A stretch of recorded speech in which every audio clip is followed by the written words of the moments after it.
Abakorinse cyo kubanza 13 ntagira ngo gumaho n'ibishatu byanko kwikiriza amatsiko no kunda konka kandi okunda kuriya gumahebero byona. Amen amen. Yohani 3:10 Bible nejyango hanga nko yakunzira atensi yaheyo umwana wo munyamunegere ngo uramwikiriza we nareke kwerekerera kureka tunje amagara gataho. Amen amen. Yohani ngiri 13:3 na Yesu yabe naganira nabeje babe hanangiriza munonga ngo baguma mukunda habo kubo cyone kiragiro kisi yabe heira ngo bakundane kubarugumana bakundana no bwese remanya kubari yabeje. Amen amen. Ebarhaya Yohani yo kubanza 20 ntajya ngo umuntu utakakunda arhanga watakareba gakanga mugenzi we kurekana abari yo mbehe nabeha nawe cyo umuntu orukunda arhanga shemerere kunda mugenzi we. Amen amen. Abakorinsa bo kubanza 13 bwo kubanza hedi nyine jyango ko kunda kushire ibindi byona no nagambe ndi mikeza amarayika ntine kunda nkaba ntari kintu no nakugira bwenge bwiguru no bwense nkaba ntari kintu no nakumanya namazigu nezense nkagira ikitonjo cyo munabe nkaba ntine mugasho no nakwaye byange kwera boroti nkagira mugasho. Amen amen. Okunda kushire ibindi byona abo kubokunda kugira imbabazi kugumisiriza kugira amatsiko kwemera byona kwikiriza byona kugumisiriza byona kandi kushweka byona. Amen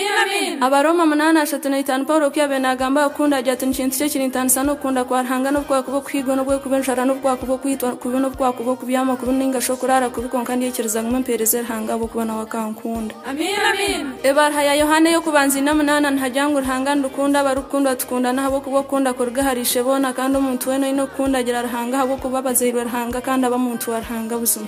Amen amen. Yohana ngiri 15 mwenda Bible nejyango Yesu yabe na Yohanangiriza beje nazagar ko mwiguri abajya tumugumo mukunda ko kufata yankunsire nanye ko nabakunsire nawe cyo mugumo mukunda kwanje morobere birogiro byanje ko kunanye nyorobere byatata nkagumo mukunda ko. Amen amen. Ebintu byona biri aho konko kunda kuriyaguma habo kube bintu nibishato biruguma nko kutwareba konko kunda kweshumbire ibintu byona nabo cyo mureke tugumo mukunda kwarhanga abo ko banko kurukishire ibintu byona umuntu otayine rhanga tayine kunda kandi otayine kunda tayine rhanga. Amen amen. Petero cyo kubanza 8 ntajyango mukundana habo kubo kunda kushweka byona nabo cyo kanse tayine kunda tayine rhanga kandi umuntu otayine kunda tayine rhanga kureko ino kunda no ine rhanga. Amen amen. Bwenu bantu barhanga mu kundana kugumeho tukunda abashumba betu tukunda abasayire betu tukunda abantu bona kandi tukunde n'abanyamahanga tutabashorora abo kubanito tukabatura nkabo. Amen amen. Obu nabe buri aho kwikiriza kuri aho n'ibindi byona biri aho konko kunda kuri yagumaho mukama bampero mugisha. Amen.